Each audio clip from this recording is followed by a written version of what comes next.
ये समस्त देवगण चिरकाल से यहाँ पर ही निवास किए हुए हैं और ये आपकी सेवा में तत्पर हो रहे हैं। ये आपकी ही आज्ञा से अपने अपने पुरों में जाएंगे।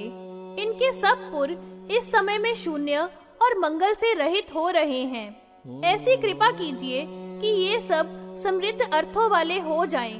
इस रीति से जब नारद मुनि के द्वारा देवी को बताया गया था, तो उस अखिलेश्वरी देवी ने देवों को अपने अपने निवास स्थानों को भेज दिया था। फिर उस अंबिका ने ब्रह्मा, श्री हरि, शंभु, इंद्र आदि और दिक्पाल देवों का कथोचित पूजन करके विदा कर दिया था। फिर अपराध का त्याग करने के लिए सुरगण प्रेषित किए थे। आदि पिता माता शिवा शिव की अपने अपने वंशों से सेवा भी करते थे। यह आख्यान आयु की वृद्धि करने वाला है। यह सभी प्रकार के मंगलों का कारण है। उस महादेवी का आविर्भाव होना तथा उसके राज्यासन पर अभिषेचन का होना मंगलप्रद है। जो कोई पुरुष प्रातः काल में उठकर भक्ति भाव से संयुक्त होकर विद्वान श्रद्धालु बनकर इसका जाप किया करता है, वह धन से समृद्ध हो जाता है और उसकी वाणी सुधा के सदृश ही परम मधुर हो जाया करती है। उस धीमान का इस लोक में और परलोक में कहीं पर भी कुछ अशुभ नहीं होता है। वह विपुल यश को प्राप्त किया करता है, उसका मान बढ़ता है तथा वह उत्तमता का लाभ किया करता है। उसकी श्री चंचल होते हुए भी अचल हो जाती है और उसको पद पद पर श्रेय होता है। उसको भय तो किसी भी समय में होता ही नहीं है और बहुत तेजस्वी तथा वीर्य वाला हो जाता है। उसको तीनों प्रकार के ताप नहीं रहा करते हैं, आध्यात्मिक, आधि भौतिक और आधि देविक। यह तीनों ताप होते हैं और वह पुरुष पुरुषार्थों से परिपूरित होता है। तीनों समयों में जो नित्य ही इसका जाप किया करता है और सिंहासनेश्वरी का ध्यान करता है, वह उत्तम जापक 6 मास में ही महती लक्ष्मी को प्राप्त कर लेता है। सेना सहित विजय यात्रा। इसके अनंतर वह जगतों की माता परमेश्वरी ललिता तीनों लोकों के कंटक भंड दैत्यों को जीतने के लिए वहां से विर्गत हुई थी। बढ़ा हुआ जो मर्दलों का घोष था, उसने उससे आकाश को भी पूरित कर दिया था। मृदंग, मुरज, पटह, अनुकूली गण, सेलुका, झल्लरी, रबका, हुडुका, हुंडुक, घटा, आनक, पणव, गोमुख, अर्धचंद्रिका, तम मध्य, मर्दल, डिंडिम, झरझर, बरीत, इंग्या-तिंग्य, भेदज, उद्वक, एऊ, हुंड, निसाण, बर्बर, हुंकार, काकतुंड तथा ये सब वाद्य और अन्य वाद्यों को उस समर के आरंभ में शक्ति की सेनाओं के द्वारा आहत किया गया था और ये सभी बजाए गए थे। परमेशानी ललिता के अंकु शास्त्र से समुद्गता संपत्करे नाम की देवी अपनी शक्तियों के साथ चलित हो गई थी। अनेकों करोड़ों गज, अश्व और रथों की पंक्तियों के द्वारा सेवित संपिदीश्वरी तरुण सूर्य के समान पाटल थी। शैल के सदृश मत सुदंड संग्राम में रसिक रण कोलाहल नामक एक गज पर वह समारूढ़ हुई थी। परम घोर राग वाली बड़ी भारी सेना उसके पीछे अनुगमन करने वाली थी और परम चंचल केतुओं की मालाओं से वह सेना घनों को उल्लासित करती हुई जा रही थी। उस संपदा की स्वामिनी का पीन स्तनों में सुसंकट घन के समान कंटक वक्षस्थल में स्थित शोभित हो रहा था। उसके कर में धरी हुई कांपती हुई खड्गलता शोभा युक्त हो रही थी, जो कालनाथ की परम भयंकर कुटिला भ्रिकुटी की ही समान थी। उत्पातों के बाद की संपात वाली चलायमान पर्वतों की ही सदृश करोड़ों की संख्या वाले उत्तम कुंजर उस संपत्करी के पीछे अनुगमन करने वाले थे। इसके अनंतर श्री ललिता देवी के श्री पाशा युद्ध से समुत्पन्न अतीव शीघ्र विक्रांति युक्त अश्व पर समारूढ़ होकर आगे चल रही थी। उस देवी के साथ ऐसी सेना थी जिसमें प्राय अश्व थे, जिनकी हिनहिनाहट से वह तरंगित थी। उन अश्वों के खुरों की टापों से संपूर्ण महितल विदीर्ण हो रहा था, ऐसी सेना चली थी। उस सेना में विभिन्न प्रकार की जाति के अश्व विद्यमान थे। उनमें वनायुज, काम्बोज, पारद, सिंधु देश में उत्पन्न होने वाले टंकण, पर्वतीय, पारसीक थे। अजाने, घट्टधर, दरद, कालवंदिज, वाल्मीक, यावनोद्भूत और गांधर्व हुए थे। उन अश्वों में कुछ प्राग देशज थे तथा कैरात तथा प्रांत देशोद्भव थे। ये सब अश्व बड़े ही विनीत, अच्छी तरह से वहन करने वाले, वेग गति से समन्वित और स्थिर चित्तों वाले थे। वे अश्व सभी ऐसे थे जो अपने स्वामी के मन का भाव जानने वाले थे और महान युद्ध में परम सहिष्णु रहने वाले थे। उनमें बहुत से अच्छे अच्छे लक्षण विद्यमान थे तथा ये सभी क्रोध को जीत लेने वाले और परमाधिक परिश्रमी थे। पंच धाराओं में शिक्षित, विनीत और प्लवन से संयुक्त थे। ये फल शुक्ति की श्री से संपन्न तथा श्वेत शुक्ति से समन्वित थे। उनमें देव पद्य, देवमणि और देव स्वस्तिक ये सुंदर लक्षण विद्यमान थे। इसके उपरांत उनमें स्वस्तिक शुक्ति, गरुड़ और पुष्प गणिका ये परम शुभ चिन्ह विद्यमान थे जो जय और राज्य के प्रदान कराने वाले थे। ऐसे अश्वगण थे जो वहन करने वाले वायु के समान वेग वाले थे। ऐसे अश्व उस देवी के पीछे गमन करने वाले थे। वह देवी एक ऐसे अश्व पर समारूढ़ थी जो अत्यंत तेजस्वी था और अपराजित उसका नाम था एवं वह बड़ा चंचल था। उस अश्व का कलेवर बहुत ही ऊंचा था और उसके मुख में लगाम शोभित हो रही थी। उस अश्व के दोनों ओर केसरों का मंडल स्फुरित हो रहा था। उसकी पूंछ बहुत ही स्थूल थी जिसके दिक्षेप से पयोधर शिप्यमान हो रहे थे। जंघाओं के भाग में समुन्नत मणियों की धीमी किनकिनाहट की ध्वनि से भासुर था। उसके खुरों के निष्ठुर कुहनों से, जो बहुत ही तेज थे, वादन सा कर रहा था। मानो ऐसा प्रतीत हो रहा था कि विजय की समृद्धि के लिए यह महान वाद्य बजाया जा रहा था। बार बार गति के क्रम से छोटा करता हुआ वह संदर्शित हो रहा था। चंचल पूंछ जो उसकी बार बार ऊपर की ओर उठ रही थी, वह ऐसी ही प्रतीत हो रही थी मानो दोनों ओर चमड़ ढुराए जा रहे हो। वह अश्व मनोहर भांडों से युक्त था और घरघरी के जाल से समलंकृत था। इनकी जो महाध्वनि हो रही थी उससे ऐसा प्रतीत हो रहा था मानो वह सभी असुरों को हुंकार की तर्जना दे रही थी। यह महादेवी अश्व पर समारूढ़ होकर वहां से गमन कर रही थी। अत्यधिक विक्रम की शोभा वाली वह महादेवी अपने चारों करों में पाश, अंकुश, नेत्र और अश्व की वल्गा को लिए हुए थी। तरुण सूर्य के समान जाज्वल्यमान चमकती हुई कांची की तरंग वाली वह अपने अश्व को नचाती हुई सी अश्व पर समारूढ़ वह वहां से चली थी। इसके अनंतर श्री दंड स्वामिनी की जो निर्माण के पटह की ध्वनि हो रही थी, वह परम उद्दंड सागर के घोष के ही समान थी, जो कि संपूर्ण जगत को बधिर कर रही थी। बहुत सी शक्तियां उसके आगे चल रही थी, जो कठोर वज्रोपम बाणों के द्वारा दशों दिशाओं का विहनन कर रही थी। उनकी भुजाएं अतीव उद्यत अश्म के समान थी और परम उच्छ्रित कोई अद्भुत शक्तियां थी। कुछ शक्तियां उस श्री दंडनाथा के सेना नासीर के साथ थी। ये परम चंड शक्तियां खड्ग को और फलक को लेकर उछाल खा रही थी।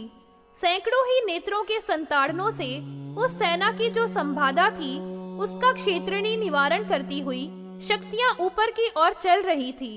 इसके पश्चात ऐसी शक्तियां आगे चली थी जो तुंग ध्वजाओं की श्रेणी और महिष के चिन्हों वाली थी तथा मृगों के चिन्हों को और सिंह के अंगों को धारण करने वाली थी।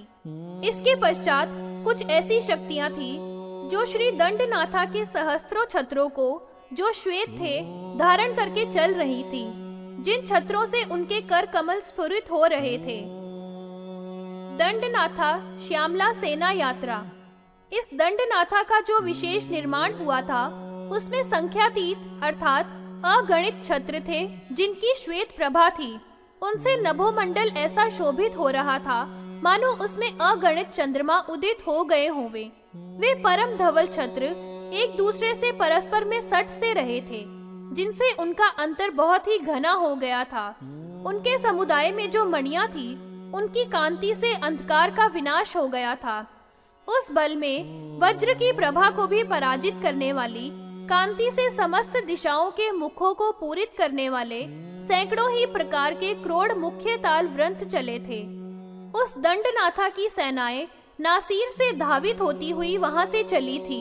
उसमें जो सैनिक थे वे चंड दंड आदिक थे तथा परम तीव्र, भैरव और हाथों में शूल लिए हुए थे। वे जलते हुए केशों के समान पिशंक आभा से समन्वित थे तथा तड़ित के समान भासुर थे, जिनसे सभी दिशाएं भी भासुर हो रही थी। अपनी परम तीक्ष्ण बाणों की अग्नि से दैत्यों के समूहों को दग्ध कर रही थी। इसके अनंतर बहुत सी शक्तियां भी उसमें चली थी जो पौत्री मुखों वाली थी और उसी के समान आकृति और भूषणों से संयुक्त थी। उसी के समान उनके करों में आयुध थे तथा उसी के तुल्य उनके अपने वाहन भी थे। उनकी बहुत तीक्ष्ण दाढ़ें थी जिनसे वह वहिन और धूम को निकाल रही थी, जिससे संपूर्ण आकाश परिवृत हो गया था। तमाल वृक्ष के समान उनका श्यामल आकार था तथा कपिल और क्रूर का मुख था। ऐसी अनेक शक्तियां सहस्त्रों महिषों पर समारूढ़ होकर वहां पर चली थी। इसके अनंतर वह श्री दंडनाथा देवी अपने करिचक्र उत्तम रथ से नीचे उतरी और अपने प्रमुख वाहन महासिंह के ऊपर समारूढ़ हो गई थी। उसका नाम वज्रघोर प्रसिद्ध था, जो अपने केसरों के मंडल को कंपित कर रहा था। इसका मुख खुला हुआ था तथा परम भीषण आकार वाला था एवं उसके लोचन विशंखट थे। वह अपनी दाढ़ों को कटकटा रहा था, जिसकी कटकटाहट से सभी दिशाएं वधिरीभूत हो गई थी। उसकी अस्थियां आदि कूर्म के सदृश कठोर थी और उसके नख खरपर के समान विशाल थे, जो पाताल तक निमज्जित होकर इस भूमंडल को पी से रहे थे। यह 3 योजन तक ऊंचा था और बड़े वेग से अपनी पूंछ को हिला रहा था। ऐसे अपने सिंह के वाहन पर समारूढ़ होकर वह महादेवी दंडनायिका चली थी। समस्त असुरों के संहार करने में जब वह प्रवृत्त हुई थी, तो उस समय में उसका क्रोध प्रज्वलित हो गया था और उसके प्रभाव से चराचर तीनों लोग बड़े भारी उद्वेग को प्राप्त हो गए थे। सभी लोग यह कह रहे थे कि यह पौत्रिणी अपने क्रोध से आज ही सबको दग्ध कर देगी, अथवा अपने मूसल की चोट से इस भूमंडल के 2 टुकड़े कर देगी, अथवा यह अपने हल के निर्घात से समुद्रों को क्षुब्ध कर देगी। इस प्रकार से सभी स्वर्गवासियों के गण डरे हुए हृदय वाले गगन मंडल में संस्थित थे। बड़े ही त्रास के साथ शीघ्र ही दूर से विमानों के द्वारा गए हुओं ने देखा था। फिर उन देवगणों ने दोनों करों को जोड़कर उसके लिए वंदना की थी। वे बार बार उसके 12 नामों का नभ स्थल में कीर्तन कर रहे थे। अगस्त्य जी ने कहा, हे प्रभु, वे उस देवी के 12 नाम कौन से हैं? उनको कृपया बतलाइए। हे अश्वानन, आप तो महान विद्वान हैं। मेरे हृदय में इनके ज्ञान प्राप्त करने का बड़ा भारी कौतुक विद्यमान है। श्री हयग्रीव जी ने कहा, हे घटोद्भव, अब आप उस देवी के 12 नामों का श्रवण कीजिए, जिन नामों के केवल श्रवण करने से ही वह परम प्रसन्न हो जाया करती है। पंचमी दंडनाथा, संकेता, समेश्वरी, समय संकेता, वाराही, पौत्रिणी, वार्ताली, महासेना, आज्ञा, चक्रेश्वरी और अरिध्वनि। हे मुने, ये ही उस देवी के 12 नाम हैं, जिनको मैंने आपके सामने कहकर बता दिया है। यह 12 नामों का एक वज्र का पंजर है। इसके मध्य में रहने वाला अर्थात इन 12 नामों का पाठ करने वाला बहुत ही सुरक्षित रहता है, जैसे मानो वह वज्र निर्मित पंजर में बैठा होवे। वह मानव संकट में भी कभी दुख नहीं पाता है। इन्हीं नामों के द्वारा गगन में संस्थित देवों ने उस देवी संकेता की बहुत स्तुति की थी। उन सब पर अनुग्रह करने के लिए उसका हृदय पसीज गया था और फिर वह प्रचल्यमान हो उठी थी। इसके उपरांत संकेत योगिनी की मंत्रनाथा, चरणों के स्पर्श करने वाली तथा निर्याण की सूचना करने वाली देवलोक में काहली बजी थी। श्रृंगार प्राय भूषा वाली, शार्दूल श्यामल कांति वाली, वीणा से संयत करों वाली शक्तियों की सेना निकल गई थी। उनमें कुछ तो गान करती हैं, जिनकी ध्वनि मत कोकिलों के समान थी। कुछ नृत्य करती हैं, वीणा, वेणु और मृदंग आदि लिए हुए थी और उनका चारणों का विन्यास का क्रम विलास से युक्त था।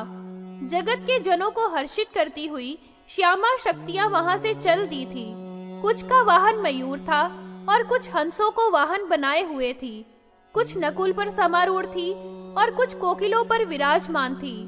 ये सभी श्यामल आकार वाली थी। इनमें कुछ कर्णी रथों पर संस्थित थी। ये कादम्ब मधुमत्ता थी और कुछ सैंधवों पर समारूढ़ थी। मंत्रनाथ को अपने आगे करके ही वहां से रवाना हो गई थी। इसके उपरांत समुतुंग ध्वजा वाले रथ पर आरूढ़ होकर बाल सूर्य के वर्ण के समान कवच वाली तथा मद से आलोल लोचनों वाली थी। थोड़ी थोड़ी प्रस्वेत की कणिकाओं से मनोहर मुख कमल वाली, कुछ चुकटियों को नचाकर कटाक्षपातों से प्रेक्षण करती हुई थी।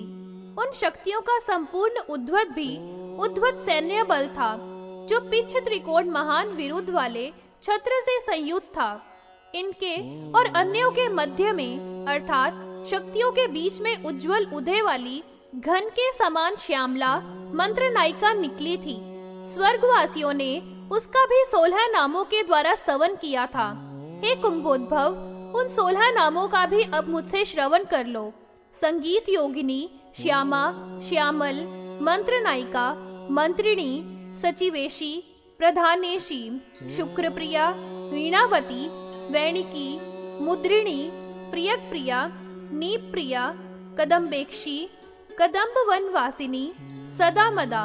हे कुंभज, ये ही 16 नाम हैं। इनके द्वारा जो सदा शरीरधारी एक बार सचिवेशानी की स्तुति किया करता है, उसके हाथ में संपूर्ण त्रैलोक्य निसंशय स्थित रहा करता है। वह मंत्र ना था जहाँ जहाँ पर अपने कटाक्ष को विकीर्ण किया करती है, वहाँ पर शत्रु की सेना गताशंक होकर पूर्णतया पतन को प्राप्त हो जाया करती है। परमेशानी ललिता की जितनी भी राज्य चर्चा होती है और उसकी शक्तियों की जो चर्चा है, वह सर्वत्र विजय के प्रदान करने वाली होती है। इसके अनंतर संगीत योगिनी के कर में स्थित शुभ पोत से सज्जित शरासन का वहन करता हुआ धनुर्वेद निकला था। वह 4 बाहुओं से संयुक्त था। 3 उसके सिर थे और उस वीर के 3 ही नेत्र थे। उसने प्रधानेशी को प्रणिपात करके यह उस भक्तिमान ने प्रार्थना की थी, हे मंत्री नायिके, हे देवी, इस समय में आप भंडासुरेंद्र के साथ युद्ध करने के लिए प्रवृत्त हो रही हैं। अतएव मेरे द्वारा आपकी सहायता करनी चाहिए। हे जगतों की जननी, यह चित्रजीव नाम वाला कोदंड बहुत ही अधिक महान है। यह समस्त दानवों का निर्वहन करने वाला है। इसको आप ग्रहण कीजिए। ये दोनों तुणीर है, जिनमें कभी भी वाणों का क्षय नहीं होता है और ये स्वर्ण से चित्रित हैं। इनको भी आप केवल मुझ पर अनुग्रह करने के लिए ही ग्रहण कीजिए। इस प्रकार से प्रार्थना पूर्वक धनुर्वेद ने भक्ति भाव से प्रार्थना की थी और सिर टेककर प्रणाम किया था तथा चाप और तुणीर समर्पित किए थे। उनको प्रियक प्रिया ने सादर ग्रहण कर लिया था। उस शुभ प्रिया ने उस महाचाप को ग्रहण कर, जिसका नाम चित्रग्रीव था, उसका विस्फार समुत्पन्न किया था और विपुल रूप उसकी मूर्वी का उद्वादन किया था। उस संगीत योगिनी ने चाप की ध्वनि से संपूर्ण जगत को पूरित कर दिया था। वह देवों के मन और नयनों के आनंद की संपदा थी। मंत्रिणी और तंत्रिणी ये 2 उसकी परिचारिकाएं थी। वे शुक और वीणा का वहन करती हुई सहसा उसकी परिचर्या किया करती थी। थोड़ा चंचल अर्थात हिलने वाला जो वलय था, उसके क्वनन से बढ़ने के स्वभाव वाला गुणों का निस्वन था। वह धन के सदृश श्यामा उसको धारण करती हुई अति मनोहर ध्वनि कर रही थी। गीत योगिनी चित्रजीव नामक शरासन से परम भूषित हो रही थी और कदम्ब छत्र कार्मुका कादम्बनी की ही भांति शोभित हुई थी। काली के कटाक्ष के सदृश परम तीक्ष्ण नृत्य करता हुआ भुजंग भीषण दक्षिण कर में उल्लासित होता हुआ शिलीमुख विलास कर रहा था। गेय चक्र वाले रथ पर समारूढ़ उसका पीछे सेवा कर रहा था। उसी के समान श्यामल और शोभा से समन्वित बाण और धनुष को धारण करने वाली देवियां थी। ये तीव्र वेग वाली और महालसा थी, जिनकी संख्या 1 सहस्त्र अक्षोहिणी थी।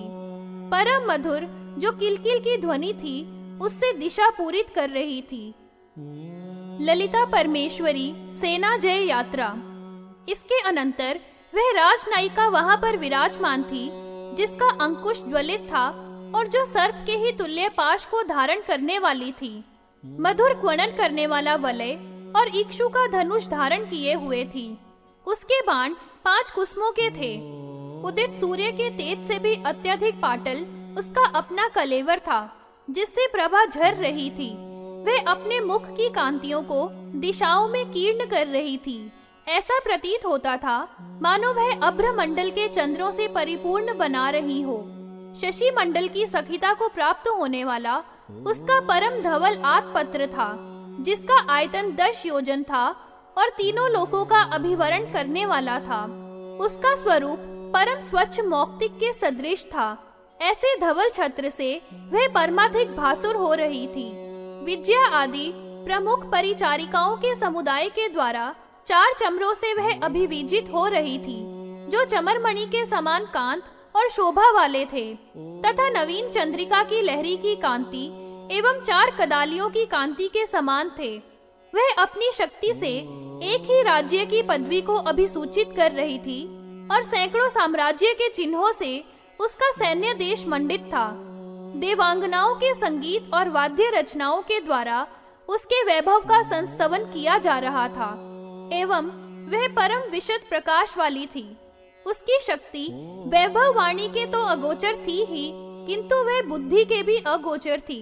वह ऐसी है, इस तरह कथन के योग्य तथा बुद्धि में बैठने के योग्य नहीं है और उसकी तुल्यता रखने वाला कोई भी नहीं है। तीनों लोकों के मध्य में परिपूरित शक्ति चक्र और साम्राज्य की संपदा है। उसके अभिमान का अभिस्पर्शन करती हुई थी।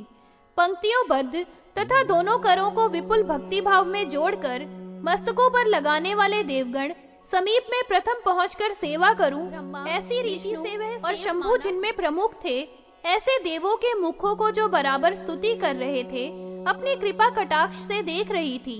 अतीव उदीप्त कुसुमों के 5 शरों से समुत्थित प्रकाशों से सहसा ज्योतिर्मय त्रिभुवन को धारण करने वाली हैं। विद्युलता के समान कांतिमयी अप्सराओं के समुदाय के द्वारा जय और मंगल के लिए लाजाओं की वर्षा जिसके ऊपर हो रही थी।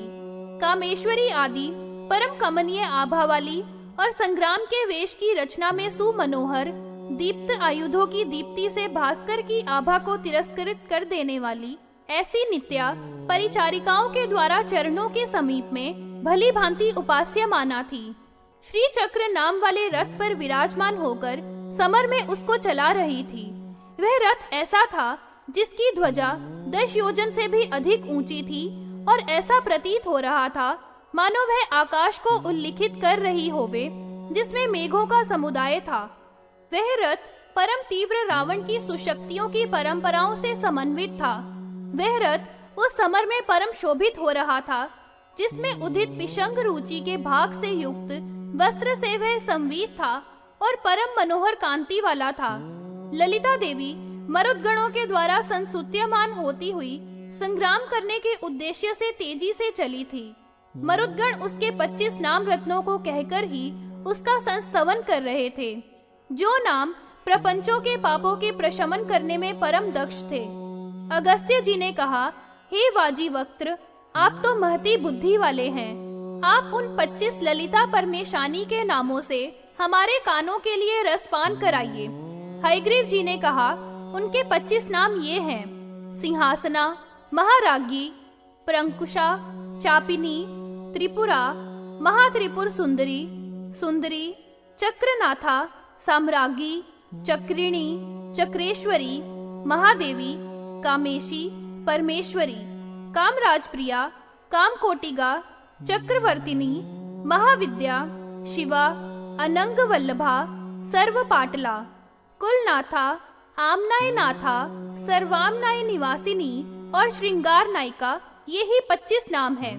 जो महाभाग पुरुष इन उपर्युक्त नामों से परमेश्वरी ललिता की स्तुति किया करते हैं, वे परम सौभाग्य, 8 अणिमादिक सिद्धियां और महान यश को प्राप्त किया करते हैं। इस प्रकार से परम प्रचंड के साथ अपनी महती सेना का संचालन कर रही थी और भंडासुर के प्रति अत्यधिक क्रुद्ध होकर वह ललितांबिका वहां से रवाना हुई थी। चक्र रथ परवस्थ देवता नाम प्रकाशन। श्री अगस्त्य जी ने कहा, जो देवता पर्व में चक्र राज रथेंद्र के समाश्रित थे, जिनका जो नाम प्रकट था, उनका आख्यान कृपा कर बतलाइए।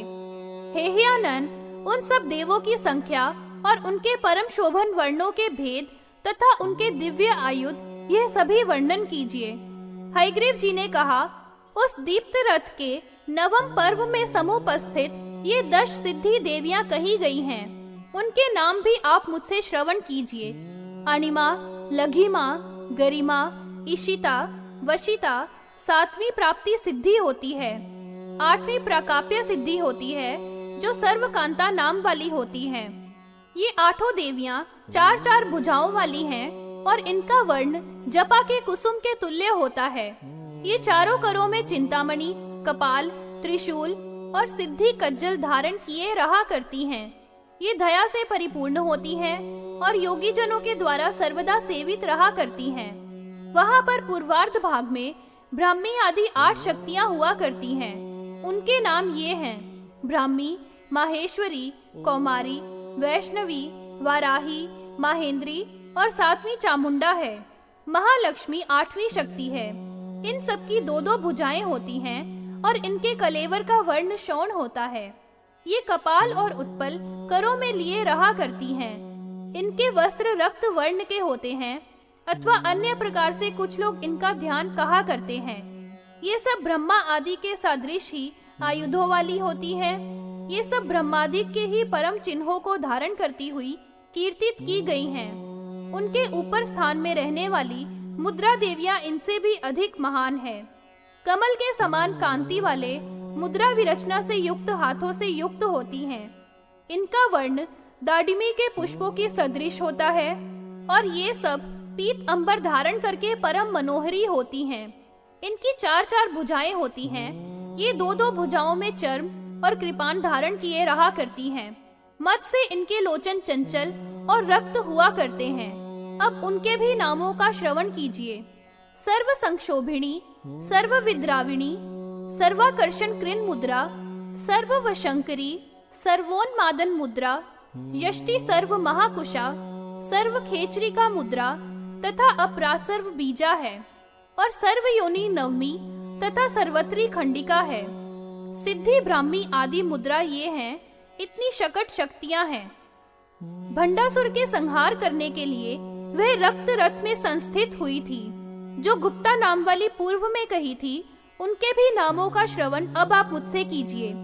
काम कर्षणिका और बुद्ध्या, कर्षणिका कला, अहंकारा कर्षणिका, शब्दा कर्षणिका कला है। स्पर्शा कर्षणिका नित्या, रूपा कर्षणिका कला, रसा कर्षणिका नित्या, नित्या गंधा कर्षणिका कला, चित्ता कर्षणिका नित्या, धैर्य कर्षणिका कला, समृत्या कर्षणिका, नित्या नामा कर्षणिका कला, बीजा कर्षणिका नित्या, आत्मा कर्षणिका कला, अमृत कर्षिणी नित्या, शरीरा कर्षिणी कला।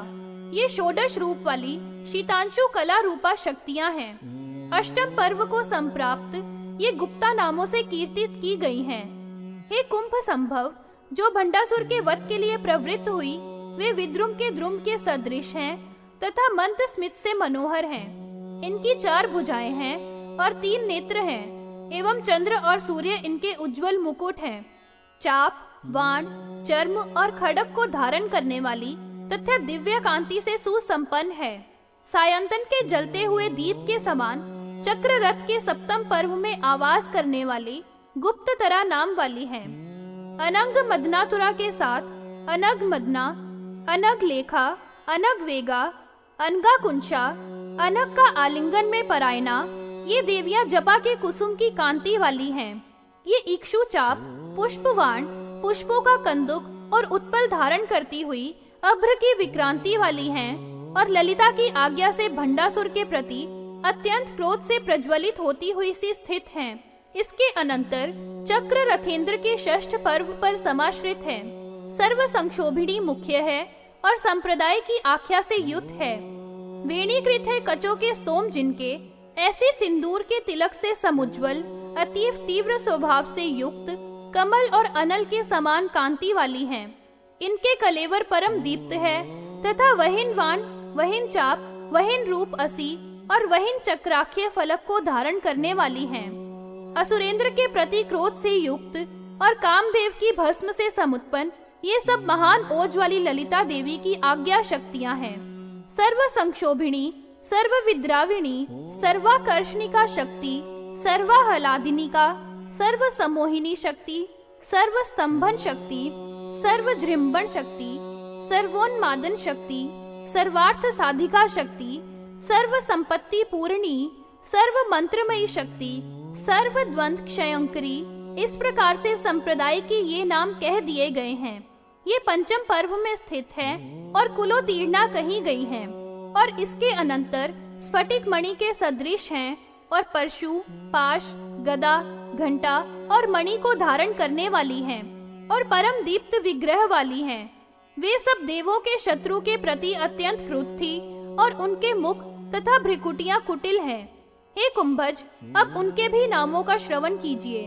सर्व सिद्धि प्रदा देवी, सर्व संपत प्रदा, सर्व प्रियंकरी देवी, सर्व मंगलकारिणी, सर्व काम प्रदा देवी, सर्व दुख विमोचिनी, सर्व मृत्यु प्रशमनी, सर्व विघ्न निवारिणी, सर्वांग सुंदरी देवी, सर्व सौभाग्यदायिनी है। ये 10 देवियां बतलाई गई हैं, जिनके आशय दया से पूरित हैं। ये चक्र में चतुर्थ पर्व में संस्थित हैं और मुक्ताओं के हार के समान कांतिमती हैं। ये 10 निगर्भ योगिनी के नाम से प्रसिद्ध कही गई हैं। सर्वज्ञा, सर्वशक्ति, सर्वैश्वर्य प्रदा है, सर्व ज्ञान से परिपूर्ण देवी, सर्व व्याधि विनाशिनी, सर्वाधार स्वरूपा, सर्व पाप हरा है, सर्वानंदमयी देवी, सर्व रक्षा स्वरूपिणी, और इनमें जो दशमी देवी है वह सर्वेप्सित फल प्रदा जानने के योग्य हैं। इनकी 4 भुजाएं हैं। ये वज्र, शक्ति, तोमर और चक्र को धारण करने वाली हैं तथा ये सभी उसी भंडासुर के वध करने के लिए संयुद्धत हैं। ये सब चक्र रथेंद्र के तीसरे पर्व में संश्रय करने वाली हैं। ये वाग्धीश्वरा रहस्य योगिनी के नाम से प्रख्यात है। इनकी आभा रक्ताशोक के पुसून के तुल्य है और इनके करों में धनुष बाण रहा करते हैं। इनके संपूर्ण अंग कवचों से संच्छन्न रहते हैं तथा ये वीणा और प्रस्तकों के धारण करने वाली हैं। वशिनी, कामेशी, भोगिनी, विमला, अरुणा, जाविनी, सर्वेशी, कौलिनी, ये 8 देवियां असुर के संहार की हेतु कही गई हैं और चक्रथेंद्र के द्वितीय पर्व में समाश्रित हैं।